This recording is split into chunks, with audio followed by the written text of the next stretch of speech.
एक बहुत समझने लायक बात, सारी दुनिया में देखोगे ना तो बस एक ही प्रॉब्लम है। यदि रोजमर्रा की हमारी जिंदगी की प्रॉब्लम को देखोगे तो एक ही प्रॉब्लम है। क्या प्रॉब्लम है?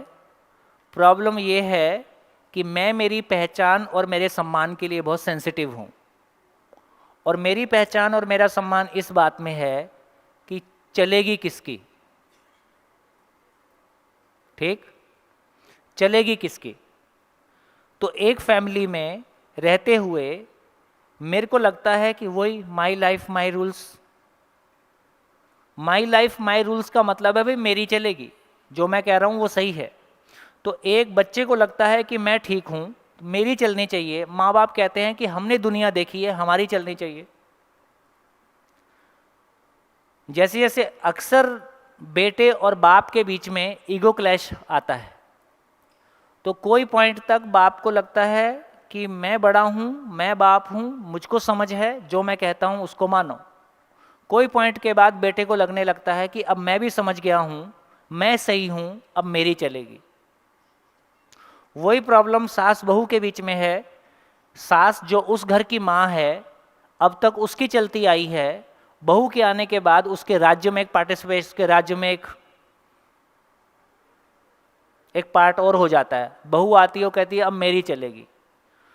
अब वो लड़के को बोलती है कि ये लड़का मेरा है, और सास बोलती है जन्म तो मैंने दिया है, तो लड़का मेरा है। अब लड़का बेचारा दोनों के बीच में सैंडविच है।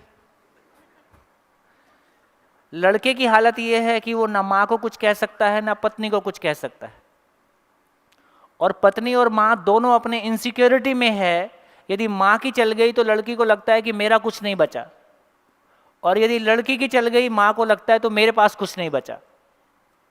ये बहुत सीरियस प्रॉब्लम है, और लगभग लगभग कम ज़्यादा हर परिवार में मानसिक रूप से या फिजिकली खूब चलती है। तो प्रॉब्लम क्या है? प्रॉब्लम क्या है? चलेगी किसकी। अब इस प्रॉब्लम में हमको इस सूत्र से क्या मदद मिलती है? अब यदि आपको यह समझ में आता है कि मानव जो कुछ भी करता है सुख की तलाश में करता है, तो एक माँ अपने बेटे के साथ, है ना, वो जैसा जीती आई है, जैसा उसके साथ चलती आई है, वो वैसे ही चलना चाहती है। वो मुझको दुखी करना, बहू के रूप में मुझको दुखी करना नहीं चाहती है, लेकिन उसका ये स्टाइल है, उसका ये बात करने का तरीका है, या उसका ये जीने का तरीका है, वो मुझको दुखी करना नहीं चाहती है। लेकिन यदि मेरे भीतर इनसिक्योरिटी है, मेरे भीतर कॉम्प्लेक्स है, तो मेरे को माँ का वो स्टाइल, वो बिहेवियर अपने ऊपर कैसा लगता है? अपने अधिकार पे हस्तक्षेप जैसा लगता है, अपनी राज्य, अपने फैला, अपने स्पेस में इंटरफेरेंस जैसा लगता है। ये बात पहुंच रही है ना? अब यदि आपको लगता है कि ये जो कुछ भी कर रही है ये मेरे को दुख देना चाहती है, या ये मेरे ऊपर, ये मेरे को कंट्रोल करना चाहती है, तो सामने वाला मेरे को कंट्रोल करना चाहता है इसलिए कुछ कर रहा है, या सामने वाले का ये तरीका है, उसका ये स्टाइल है, वो अपने सुखी होने के लिए कुछ करता है? दोनों में फर्क है कि नहीं है? हाँ जी।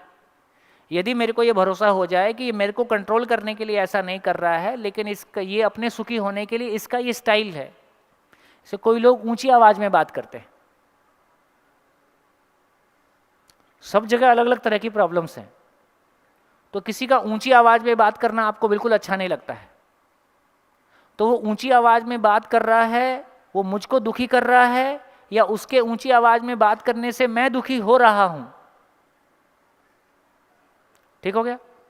तो हर प्रॉब्लम को जब डिस्टेंस से देखते हैं, जब गैप के साथ देखते हैं, तो आपको ये दिखाई देता है ये सामने वाला मेरे को दुखी करने के लिए नहीं कर रहा है, पर इसका अपना ये स्टाइल है, उसके वो अपने सुखी होने के लिए ऐसा कर रहा है, मुझको दुखी करने के लिए नहीं कर रहा है। तो दोनों के बीच में क्या हो गया?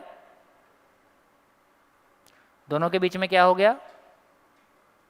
अब एक स्पेस बन गया जिसमें आप दूसरे के बिहेवियर को ऑब्जेक्टिवली देख सकते हो, ऑब्जेक्टिवली देख के अपनी जिंदगी को बचाए रख सकते हो। कितने लोगों तक ये बात पहुंच रही? अपनी जिंदगी का एग्जाम्पल लेके कुछ कह पाएंगे कि हाँ हमने अपने घर में ये प्रॉब्लम देखा और इसको हम इस तरह से हैंडल नहीं कर पाए और कर सकते थे। अपनी ज़िंदगी से कोई एग्जांपल शेयर कर पाएंगे?